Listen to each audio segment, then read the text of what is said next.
कोई आवाज़ सुनकर अखिल की नींद टूट गई। सब तरफ अंधेरा था। उसने सुना, अखिल, मैं तुम्हें जल्दी लेने आऊँगा। और फिर एक डरावनी सी हंसी सुनाई। अखिल लेटा न रह सका। उठकर कमरे से बाहर निकल आया।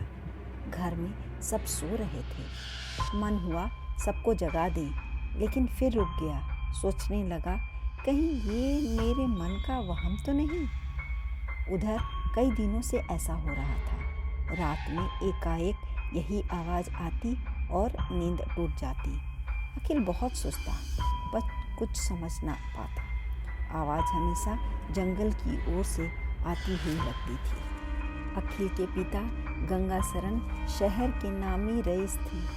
अच्छा कारोबार था। घर में हर तरफ सुख था। अखिल पढ़ने लिखने में होशियार था। सबसे अच्छा व्यवहार करता। उसे देखकर माता पिता खुश हो जाते।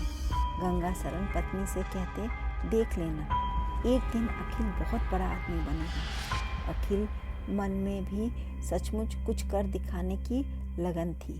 स्वभाव से निडर था, लेकिन इधर कुछ दिनों से परेशान रहने लगा था, उसी रहस्यमय आवाज़ के कारण। सुबह अखिल की माँ करुणा ने पूछा, अखिल क्या बात है, चेहरा उतरा हुआ क्यों?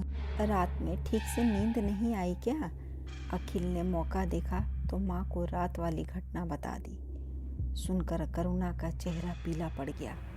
वह कुछ और कह पाती, तभी गंगासरन वहाँ आ गए। उन्होंने पूछा तो करुणा ने उन्हें सब कुछ बता दिया। सुनते ही गंगासरन का शरीर कांप उठा। वह घबराकर एक तरफ बैठ गए। क्या हुआ? करुणा ने पूछा। गंगासरन ने आंखें उठाई तो उनमें डगमगाते आंसू दिखाई दिए। फिर वह रो पड़े। एक बहुत पुरानी घटना बताने लगे। अनेक वर्ष पुरानी बात है। एक दिन मैं घोड़े पर किसी गांव से लौट रहा था। व्यापार के सिलसिले में मैं गया था। मैं सुनसान उबड़ खाबड़ रास्ते पर चला आ रहा था। अचानक दलदल में मेरा पैर फंस गया। तभी बिजली कड़की और गड्ढे के किनारे एक आदमी खड़ा दिखाई दिया। भयानक चेहरा था। उसने गरजदार आवाज़ में कहा, प्राण बचाना चाहते हो? हाँ, मुझे दलदल से बाहर निकाल दो भैया, मैंने गिड़गिड़ा कर कहा। तुम्हें दलदल से बाहर खींच लूँगा, पर मुफ्त में नहीं। जो मांगूंगा दोगे ना? उस भयानक चेहरे वाले आदमी ने कहा। हाँ, सब कुछ दे दूँगा, पर पहले मेरे प्राण बचाओ। इतना कहते ही वह उछल कर मेरे पास आ गया। अगले ही पल मैं गड्ढे से बाहर खड़ा था। मैं हैरान था, उसने किस जादू की ओर से मुझे बाहर निकाल लिया।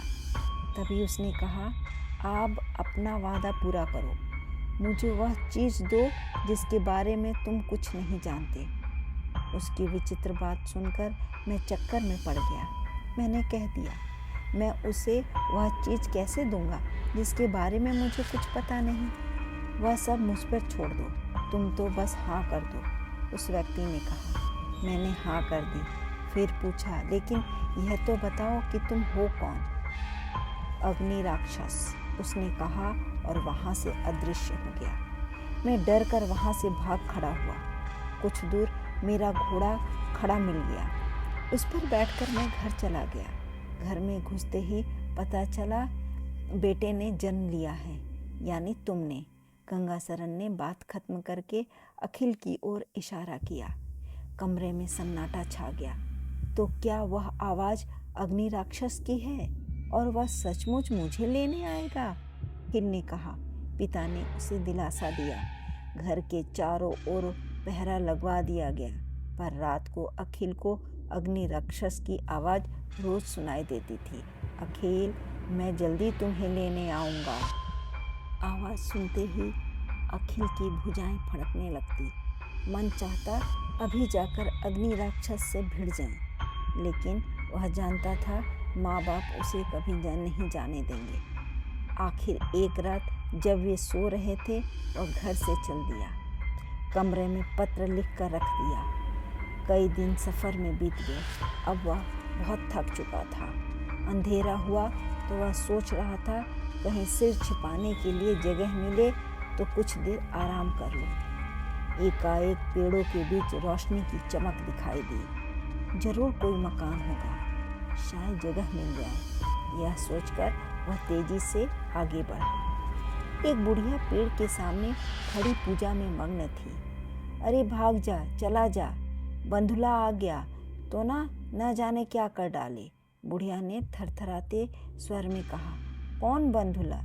क्या कर डालेगा?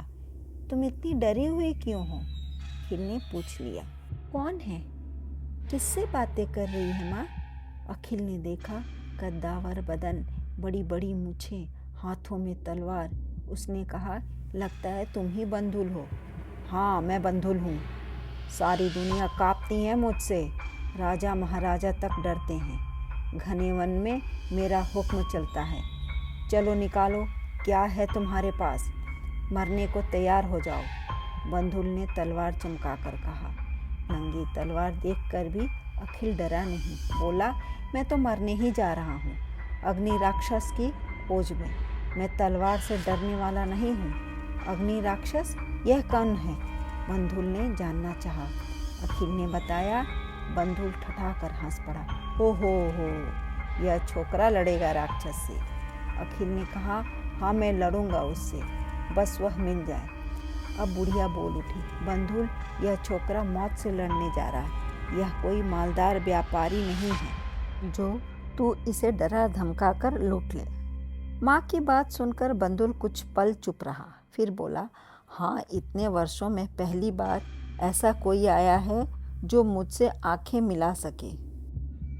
थोड़ा तो हिम्मती है, पर हमें क्या, इसे मैं नहीं मारूंगा तो अग्नि राक्षस मार देगा। मैं जाऊंगा, अखिल ने कहा और उठ खड़ा हुआ। बंधुल की माँ ने उसे रोकना चाहा, पर वह रुका नहीं। आगे रास्ता और भी बीहड़ था, पर अखिल चलता गया। दोपहर को पहाड़ी पार करके दूसरी तरफ पहुंचा तो एक गुफा नजर आई। उसमें से धुआं निकल रहा था। अंदर आग भी दिखाई दे रही थी। अखिल ने छेद से देखा, नीचे आग जलती हुई। उस पर बड़े बर्तन में न जाने क्या खदबदा रहा था। वहीं एक विशालकाय व्यक्ति बैठा था। वह रह कर उस पात्र में कुछ डालता तो लपटें कौंधने लगती। वह व्यक्ति जोर से दहाड़ता। एकाएक अखिल के हाथ से टकराकर एक पत्थर आग में रखे बर्तन में जा गिरा। वह व्यक्ति बोला, कौन है? कौन है? अखिल के कानों में शब्द गूंजने लगे। अखिल, मैं जल्दी ही तुम्हें लेने आऊँगा। हाँ, यह वही आवाज़ थी जो रात के समय मुझे सुनाई देती थी। अखिल क्रोध में आकर सुराग से पत्थर नीचे फेंकने लगा, साथ में कहता जाता, हाँ, मैं ही अखिल हूँ। मैं आ गया अग्नि राक्षस। बोलो, क्यों बुला रहे थे मुझे? अग्नि राक्षस गुफा से बाहर आकर दहाड़ा और हवा में उछला। अखिल का बदन कांप उठा, पर फिर हमला बांधकर उसने पत्थर फेंके। पत्थर अग्नि राक्षस के एक तीर सनसनाता हुआ आया और अग्नि राक्षस की पीठ में धंस गया। एक एक करके कई तीर आए और राक्षस लड़खड़ाकर गिर पड़ा। वह दहाड़ रहा था। पहाड़ी हिल रही थी, ढलान पर चट्टानें लुढ़क रही थीं। तभी अखिल को बंधुल नजर आया। वह हाथ में धनुष लिए खड़ा था। अग्नि राक्षस की आहें कराहें धीमी पड़ती जा रही थीं। बंधुल, तुम कब आए और क्यों? अखिल ने बंधुल से पूछा।